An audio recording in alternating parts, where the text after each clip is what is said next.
La mia priorità adesso è portare a casa la mamma ed è straordinario l'appoggio dei trevigiani che adesso ci stanno dando, quindi grazie.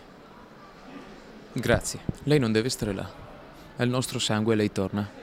Ringrazia la comunità di Treviso e lo fa con molta dignità Filippo, il figlio 21enne di Marilena Corrò, la donna uccisa la scorsa settimana a Capoverde. Ora Filippo, con la sorella non ancora maggiorenne, vuole portare a casa il corpo della madre, un'operazione non facile e dai costi elevati, per cui è partita anche una colletta online promossa da un ex compagno di rugby di Filippo.